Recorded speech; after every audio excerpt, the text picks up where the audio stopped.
Hello and welcome to Scrolling with Ceazor. Today is February 24th, 2026. As usual, this is not financial advice. It's just my own biased opinions based on the news that I have today. Let's take a quick look at the chart. Gold did a pretty heavy dip today in terms of gold dips, I guess. It's not obviously as bad as this one day, but it's still chilling in a nice place for me, so I'm going to make no changes there. ETH dipped quite a bit today, and I did bring my my range down to pick up that dip, but I also brought my range up, so I widened both sides of my range so that I did in essence buy high, and now I'm selling low in this sense, but I've moved it up as well to widen the range. And I do hope it does turn around and things stop going down for us in our ETH bags, but we'll see what happens, okay? Let's get into the news. Okay, so let's go straight with this one here. Here we have Block Enthusiast. It says, what do you know? Coinbase exploiting its users in every domain it expands to. Never seen a company hate its users more, and yet folk simp for Coinbase, praying Coinbase will notice them and drive retail losses into their pockets. I had a little bit of time. I spent a lot more time scrolling today trying to find some things to talk about. So I should still be able to, blabber on for at least 30 minutes, if not longer. But this kind of made me think a little bit about myself. For this podcast in specific, I have been looking for some sponsors, talking to individual DeFi projects, and I am a DeFi maximalist. Like I prefer DeFi over everything. Of course, I still use a centralized exchange for ramping or some sort of centralized entity to off and on ramp, right? Because I have to pay for my life. I got to buy food. The systems don't accept stable coins where I live. You can't pay your rent with stable coins and stuff like this. I guess I can use, I'm starting to use credit cards like EtherFi and stuff like that. But anyhow, so I'm looking for sponsors, and one of the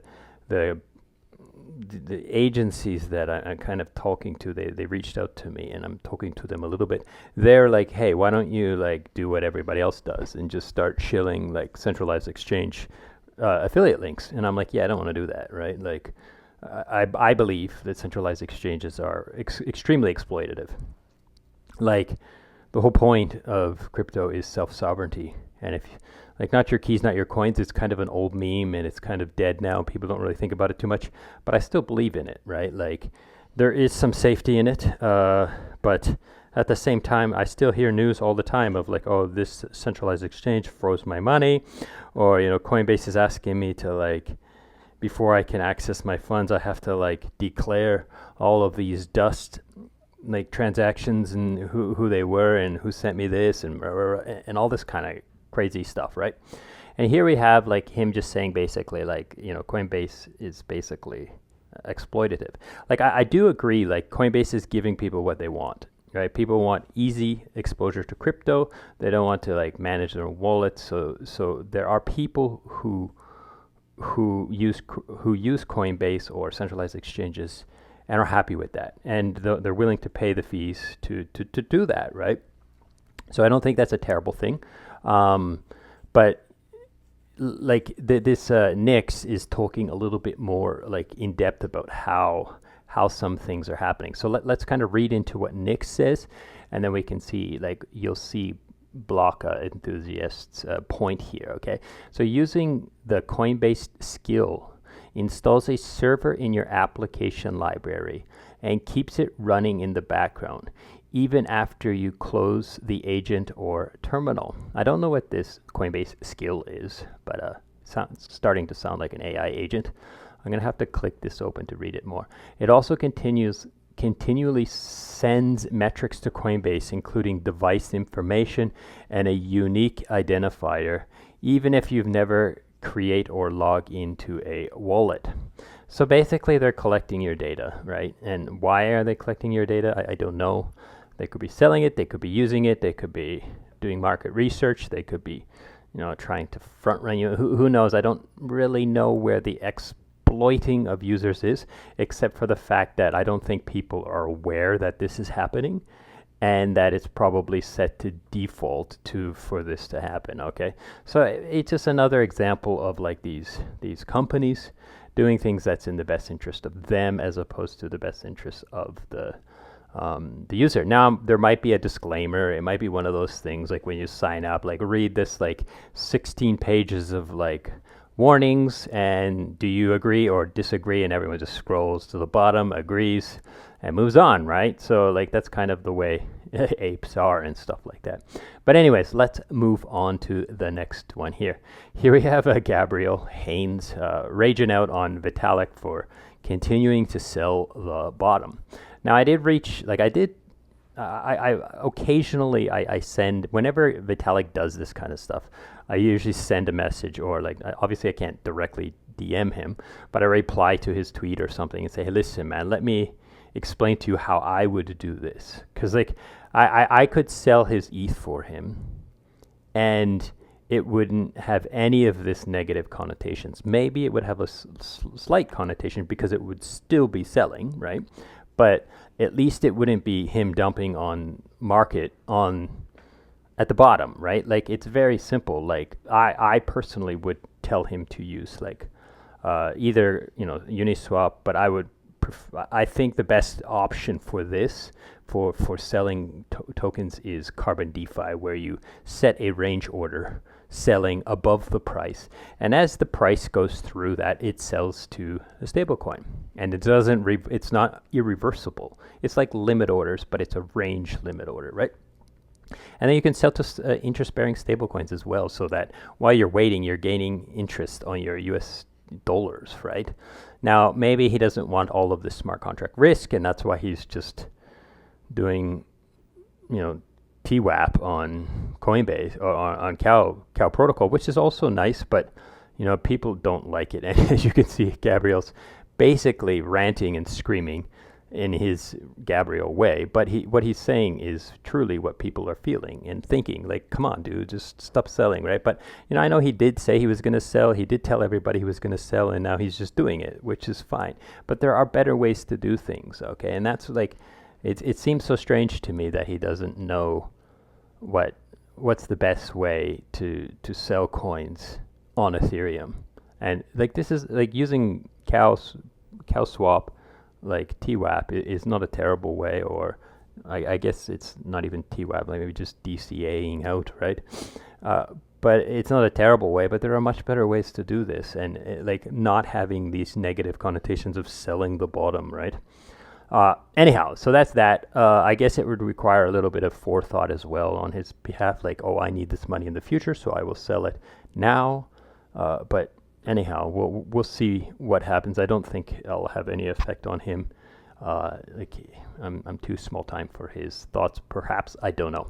Anyhow, let's moving on. Okay, I did this tweet yesterday, and I got a lot of talk, quite a bit of feedback on it. So I thought I would share it. Okay, so my tweet says, the only explanation I can think of people selling Flying Tulip below seed value is that they used ETH to seed, but ETH is down.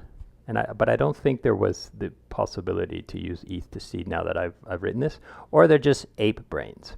Make it make sense to me. Equalizer got any ideas? Because there's a pool on Equalizer that I'm sharing the tweet from. And now there are pools in other places as well. And so a lot of people are like, agreeing, it's just apes, but there are some interesting ideas here. And the first one is like perhaps people they withdrew their Flying Tulip from their pre-sale NFT, and then they sold half in order to create liquidity, and then to farm the trading fees of that. That would seem like a logical thing to do, but it's significantly lower than the value at the the valuation that you to breaking even, right? So I wouldn't think it would be profitable to do this, but I haven't mathed it out and so forth. But yeah, I find it to be quite strange. Like if you don't know how this Flying Tulip works, I have a video on it. You can go through it. You can check out how the Flying Tulip sale works. and you can get a better understanding clearly how it works. But in essence, like you put US dollars in probably USDC inside this NFT, and now that NFT sends that US dollars to Aave to earn interest, right? And then your flying tulip are sitting in the NFT as well. I think it was like 10 to 1, right? I'm pretty sure, but I don't exactly remember. So you got now you have this NFT with these two options. One, you can do this partially. You can withdraw flying tulip at current value. Like there's no current value thing. It's just you have like 10, like say you put 1,000 USDC in there, you have 10,000 flying tulip tokens in there. You can withdraw 100, 200, 500, 1,000, whatever you want from the NFT in pieces, right? And you can take them out. So obviously you want to wait until flying tulip is worth more than the USDC. Or you can just reclaim some or all of your USDC. So I don't understand why someone would claim the flying tulip tokens when they can just claim the USDC back. Especially if the flying tulip, if they sell the flying tulip, they get back less. So it just doesn't make sense to me. It doesn't make any logical sense. But there is the possibility that someone also, I thought, was they might have claimed the flying tulip tokens, saw that they're worth less, and then just rage sold, right? This is possible to like just cut their losses. Anyhow, I don't know. We'll see. You can read through some of these other ideas. This person had an interesting idea, Darth Fictus, and he says they betted on Polymarket less than. So he's basically saying, they betted that flying tulip would go down on Polymarket with probably size, and then now they're dumping the price in order to win those bets on Polymarket, which is interesting. Okay, let's moving on to something else. Here we have Lamopopolitis. I don't know what he says, how to say his name. I'm not going to bother. But he's like, well, $615 million liquidated in 24 hours. So yeah, more liquidations, I guess. Meanwhile, Protocol FX users last month liquidated $0. So like FX Protocol, I do have a video on it if you want to understand how it works. But when you leverage trade on FX Protocol, or you just borrow some stable coins versus your collateral, you have serious liquidation protections. They're called like soft liquidations. That's how I call them. I think they call them rebalancing. I can't remember what they call them in their docs, but I call them like soft liquidations. So there is a liquidation threshold. There is a line where you could get liquidated, but it's extremely low. And instead of liquidating you, then as it enters the first line of your range, it starts to sell and rebalance your position so you're not liquidated. And then as it comes back up, it will rebalance your position back into the way it was. So there is a buffer of safety net, right? So people who leverage up or do leverage trading on Protocol FX are less likely to get liquidated. And as you can clearly see, that is the case. Okay, moving on. Here we have 17 years of song a day. This guy, I saw him tweet a little while ago about how he got scammed and lost everything, and or basically had to pay taxes on money he lost, and it was just terrible and stuff like that. So here he is tweeting. He's like, another day, another targeted scam. They really had me going. I felt foolish for falling for it for as long as I did. I had been thinking last week that I should revive my career as conference troubadour. But anyway, so he's got a tweet, an email in his Gmail, and it's basically like, hey, we're having some problems with like Google Meet. So can you please just use this link, and we will use this instead. And here's the room code, and download this shit onto your computer. Don't do this. Don't ever do this. If they can't use Google Meet or Telegram to talk to you, then just walk away. It's as simple as that. If it's genuine, like Google Meets just works. It always works. It's not going to not work. And it doesn't matter what they say. Oh, my internet, let's try to. If they say that Google Meets doesn't work or the Telegram chat doesn't work, then just walk away. It's as simple as that. it always works. It works. It only doesn't work when they intentionally make it not work so that they can get you to click on some link. It's as simple as that, okay? Don't ever do anything. Just you supply them with the link, especially if they're trying to call you. And if they say, oh no, we don't want to use your link, then just say, okay, sorry. We can just stick to text chat then, or something like that. And or give up. Okay, so there's just too many scams. Anyhow, moving on.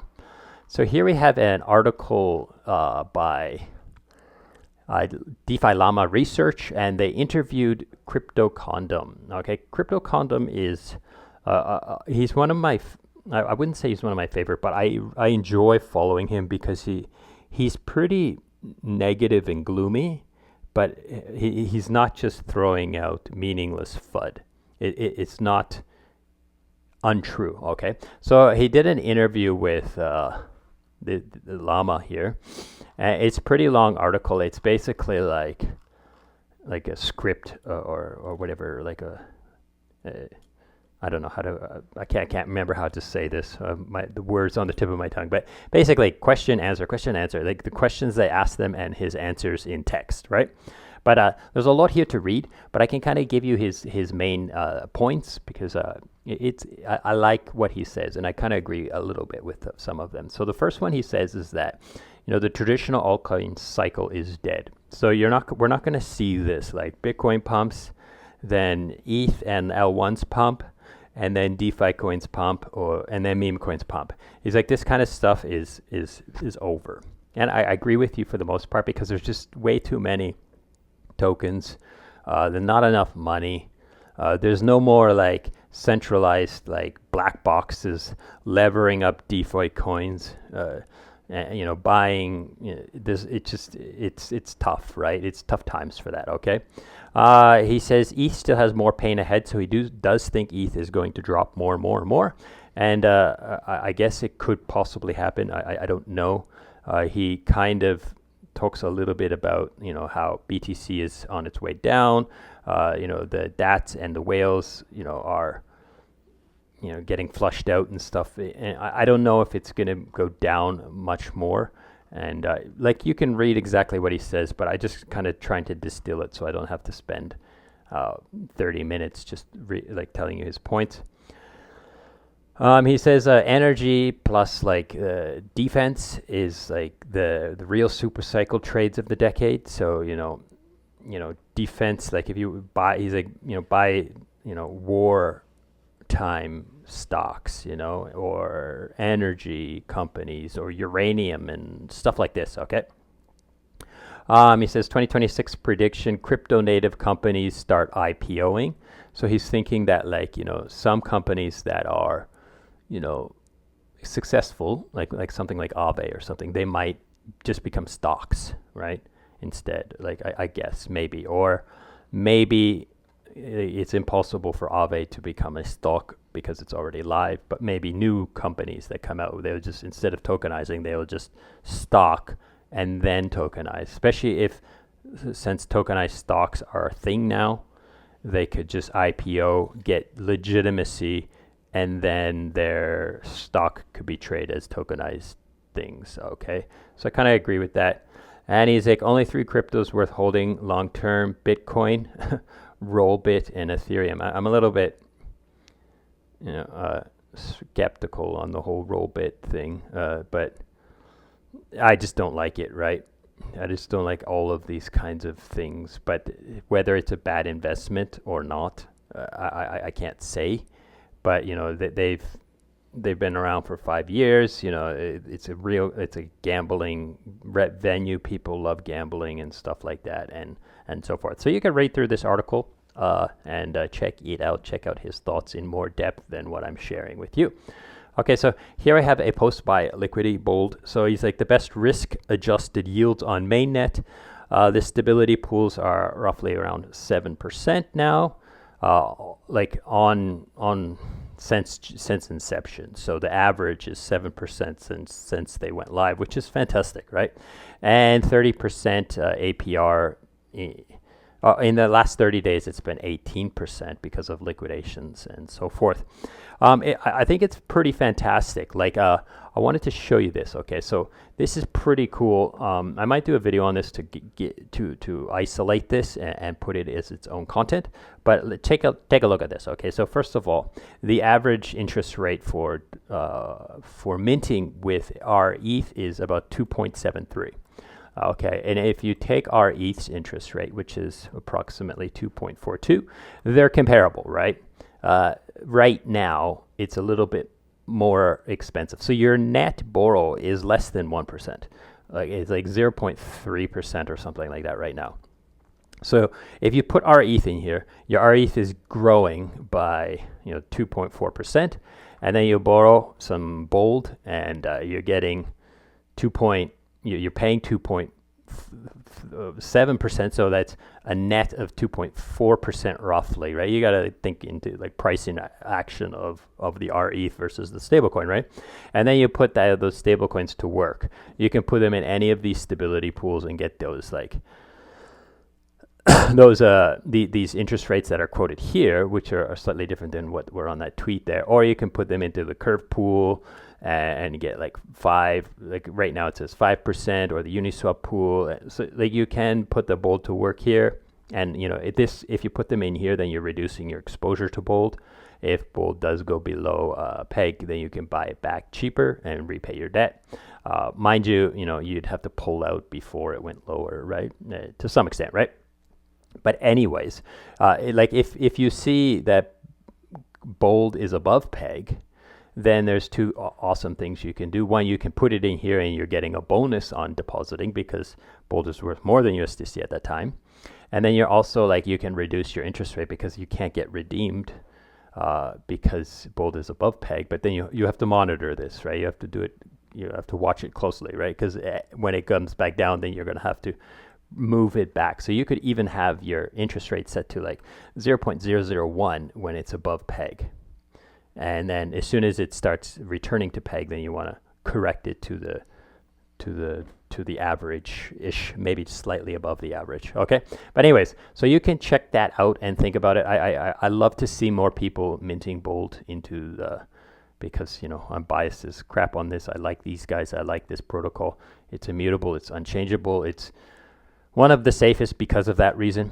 It doesn't have the Lindy effect because it is version 2. But I do think, more people should look at it and consider. Let's moving on. Another protocol that I really like, again, these guys are sponsors, but so I'm biased on that. But there is a fantastic article here called The Uncomfortable Truth About AI, P versus NP. So this is a pretty long article. It's a little bit harder to think about. But what they're talking about is different kinds of problems. So we have P problems and NP problems. I don't know exactly what the NP stands for, but let's read what these. I don't know what the NP actually is a short form for. Okay, but here we have problems. So the P problem is something that can be solved efficiently once the rules are clear. It may require engineering, but it does not require deep structural innovation. So, and some examples are like databases, workflows.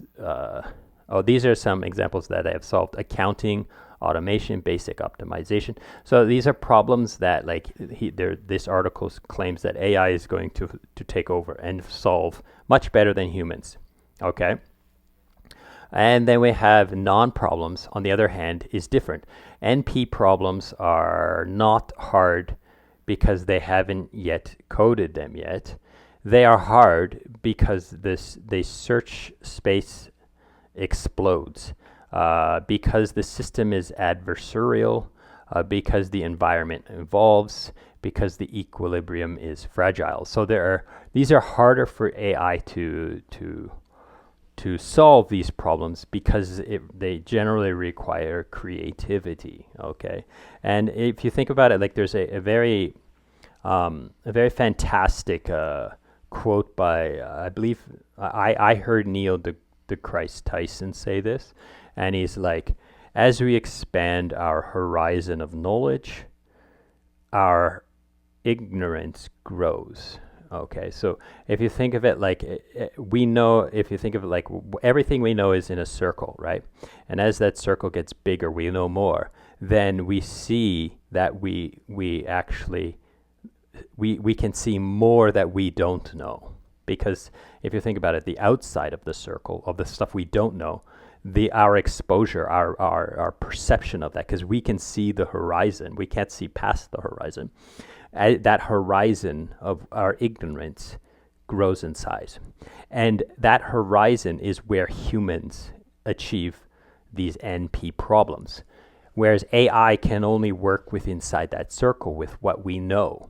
So AI is very good at, streamlining things we know, making them more efficient, and humans need to continue to explore and expand the horizon. So they claim that FX protocols stablecoin is a case of that. So that we can get into let's read down a little bit more, and you'll kind of understand this. So most DeFi projects are P problems dressed up with tokens. So yield optimizers, forkable AMAs, fiat wrappers, delta neutral farming wrappers, UI improvements. These are all things that AI can easily just do for us, automate to some extent, right? Especially things that are already, like the yield optimizers is a fantastic example, because like if the strategy is well known, then AI can do it better than a human can, right? Or even like just a human created smart contract. And AI has the ability to, like a PID, it can adjust things and bring things in based, like it just can do calculations much faster than humans can, right? So it's a very good example. However, finding new strategies is where the humans will come into play. So it says here, stablecoins are not mint and redeem anymore. So P stablecoins, stablecoins are basically the P stablecoins. So simple, the AI stablecoins would be collateral accounting, simple arbitrage, peg defense, and liquidity incentives. This can all be handled by AI agents. Okay, but however, where we see that horizon of ignorance is like stablecoins that embed volatility absorption mechanisms. So we don't have this. This is like beyond our complete understanding right now. Risk separation layers. So let's try to figure out how to expose people to different kinds of risks with the same token. So some people are comfortable with more risk and some people are not, right? Systematic resilience designs, adversarial incentive alignment. I don't know what this means, actually. I'd have to, let me think about it a little bit. Adversarial incentive alignment. Yeah, I got to read a little bit more to get that one. Tail risk survivability. So those black swan events, can the protocol handle those black swan events? So yeah, I like this article. It's pretty long. I read it through once, and I got to read through it again and dig in a little bit deeper. But I do want to share it with you and kind of let you. I hope my teaser of it kind of gets you interested to kind of think about this and read a little bit more into it. So there is the last thing that I do want to read from it, and that is like the FX insight, separate stability from volatility. So the core brilliance of FX is that it doesn't pretend volatility can be eliminated. It accepts volatility as fundamental. Then it restructures the system so volatility is not allowed to contaminate stability. So it goes back to what I was talking about before about those liquidations, okay? Volatility will happen. Liquidation cascade events will come to the traditional crypto systems, right? However, FX protocol is designed to, with the soft rebalancing thing, with the soft liquidations, it's designed to allow for some volatility, especially on the downward side, and not have a massive amount of liquidations. Because as things, like if you think about it, what happens when people get liquidated in a stable coin? That stable coin supply is reduced, right? those stable coins are unminted when people are liquidated. So a stable coin does not want its users to be liquidated, otherwise it will lose circulating supply. So of course it's brilliant in that sense. So I hope this is interesting enough for you to dig deeper and read about it. Okay, moving on. So here we have DMH. He's one of the people I've known for quite a while in DeFi now. He became what we call a director at Fluid Foundation. So Fluid, if you're not sure what Fluid is, it's pretty damn cool product. You can check it out. I have videos on it. I'm not going to explain how the thing works, but I do want to kind of just talk a little bit about what this is. Again, I'm not going to read it all to you, but basically, he's finished with Fluid. He's stepping away, and he's got this post. Vesting cliff reached. So maybe he did have his vesting time has been reached, but he's justifying his leaving with the idea that Fluid will become a fully DAO-owned protocol now. However, the DAOs cannot have employees, nor can they directly meet ALM, KYC, banking, and regulatory requirements when interacting with off-chain counterparties without compromising the decentralized governance of token holders have today. So I think that's pretty interesting. Like he says there's a lot here. You can read through and get more information on what he's talking about. But I did think it's pretty interesting that like DAOs are not allowed to have employees. It's like saying, kind of like saying charities aren't allowed to have employees, which they are, of course. Non-profits have employees, but a DAO, because it's literally means decentralized autonomous organization. So should it have employees or not? I think it should still be allowed to employ people, especially like somebody who's like a consultant or something. Like if a DAO together decides to upgrade some system in the DAO, and they want to hire a dev, is that not an employee? Maybe not. Maybe it's a contractor. So there are some specifics there that maybe allow for the legality of paying people salaries or paying people consistent payments for services, right? But anyways, so you can check out this thing and find out what's going on with him and Fluid and so forth, especially if you're a Fluid holder. Yeah, I would consider. Moving on. So we have MetaMask. MetaMask has done a linear allocation airdrop. Season 1 can now be claimed. I didn't even know this was happening. I haven't been using MetaMask for quite some time, but it says starting today and for the next 2 weeks, you can claim your linear rewards in Merkle accessible through MetaMask Mobile. Now, I'm not sure if that means the people who use the MetaMask Mobile are eligible for these rewards, these linear tokens, or if everyone or they're just trying to shill and suggest you to use the MetaMask Mobile app to try it out in order to claim these. But I will dig deeper and look a little bit closer. But I did want to share this with everyone before I dig deeper and find out whether or not those tokens are something I can claim, because everyone loves free tokens, right? So anyways, there's that. You can check it out, find out if you got some free tokens. Okay, moving on. Here we have an article by Bungie. They're going to go incognito on Arbitrum. So Bungie Incognito is now live on Arbitrum, transfer, swap, or bridge privately on Arbitrum. Pretty cool.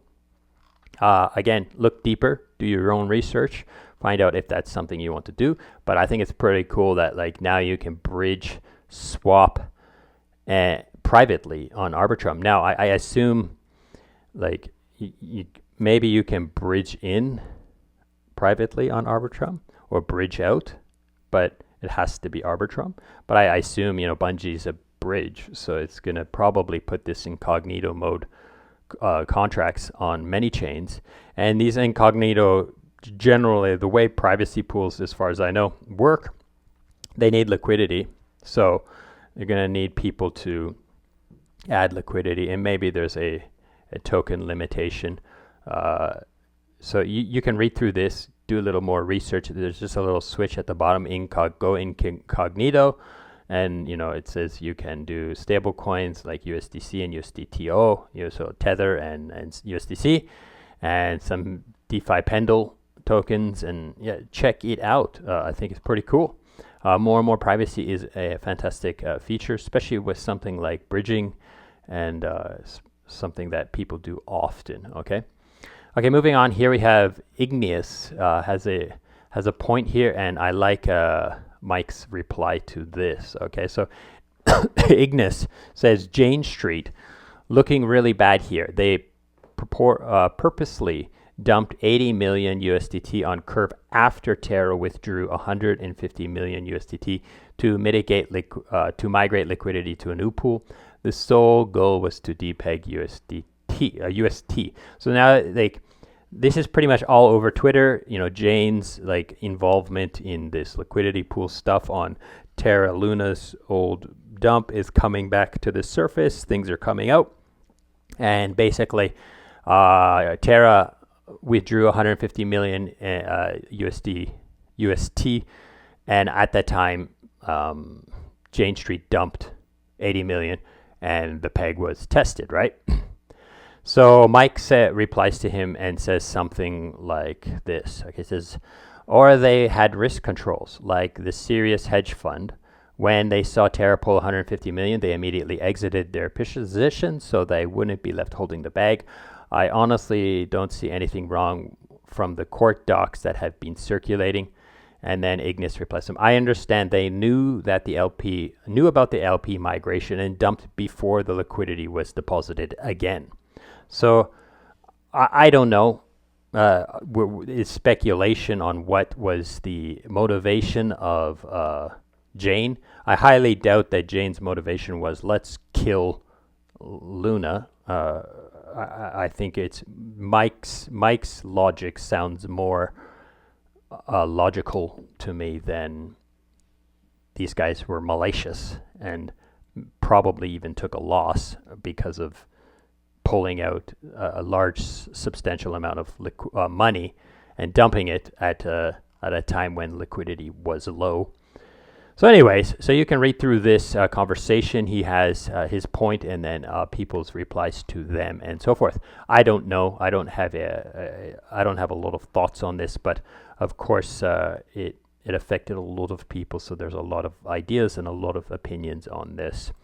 Moving on. So yesterday I tested out This is Pandora.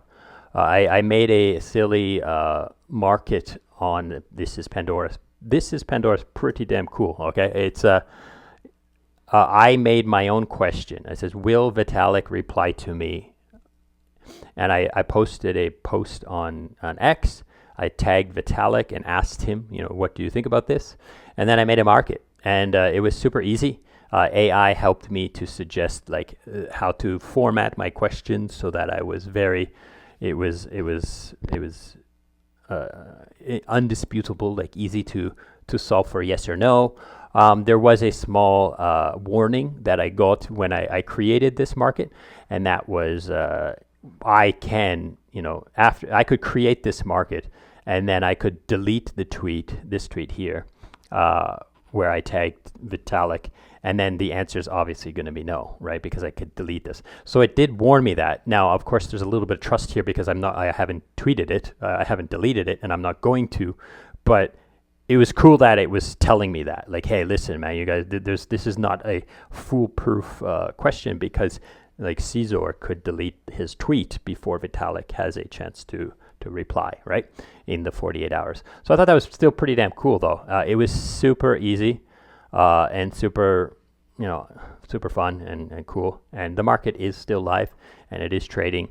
I did do a slight problem, and that is I set the initial odds. So I ended up buying a shit ton of no tokens, which I didn't really want to. I should have left it at 50-50 because as you can see, I started the market at 70-30-ish, right? 75-25-ish.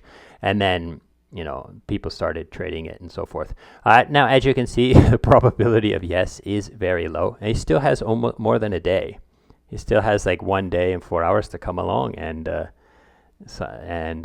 play this. Now, I have only put a couple $100 of liquidity in here because I was just testing this thing. The liquidity right now is around $500 worth of liquidity. So $600 of volume. So you can check it out. I do think this is an upgrade to the prediction market systems that we have right now. I do have a video on it. I explain the whole thing. You can go and watch the video. Just search for Pandora on my channel and you'll be able to watch that. I actually have it linked here. If you do come to here and you click that tweet, I do have the link here to my channel and you can, and this is the tweet I'm hoping Vitalik might, and you see people are tagging him, hey, come on. I guess they voted for the yes, and they're going for that Hail Mary and so forth. But anyways, I think this is pretty fun and interesting and so forth. So you can check it out and do as you please. And moving on. So I have, next one I did an AMA, a long form conversation with this guy called Econ Degen from ETH Strategy. And inside this long conversation, we talked a lot about ETH Strategy. We talked about why he loves options and ETH Strategy, the things that they're building and why they're building this on chain, how to use ETH Strategy to get ETH right now at half price, and options are how to use options as a stable source of yield, because options yield is pretty stable. It's not dependent on apes and monkeys to do leverage trading and stuff like that. So you can check out this long form conversation I have with ETH Strategy. I'm going to be doing a little bit more of these. So I hope people like them and I hope people enjoy these conversations. I will do another one with Econ in the future because we didn't really get deep into gamma scalping. And this is something I wanted to get into, but I figure we should first do this other stuff. And then I kind of ran out of time and we're an hour and 20 minutes long. And I was just like, yeah, let's not get into gamma scalping right now. And I kind of paused it there. So we'll come back to that later. Anyhow, I'm going to ask some other people if they want to do these kinds of long form conversations with me, and I'll share them with you guys. Moving on, here we have this cool thing from Yearn. I will preface this with this thing is test, so this is not audited. So here you have note, this is very much test in prod. Contracts are unaudited and mostly untested, so be careful if you're using this, but it's a cool idea. So I've noticed that Yearn has started to ramp up its R&D experimentation products. A long time ago there was this thing called ape tax where they had these experimental higher risk vault strategies, and you could deposit into them. There is now currently, Ape Tax is still a website, but now they have this thing called Rodeo, earn.rodeo. Yeah, earn.rodeo, where you can see these cool things. And there's this one vault in here that is like basically what I was talking about today about Bold. So it mints Bold using RETH as collateral and then deposits the Bold into YBold. One of the things I'm going to reach out to the guys at Yearn to ask them if this thing is like, first of all, it most definitely is like adjusting the interest rate on the borrowing, right? I hope so.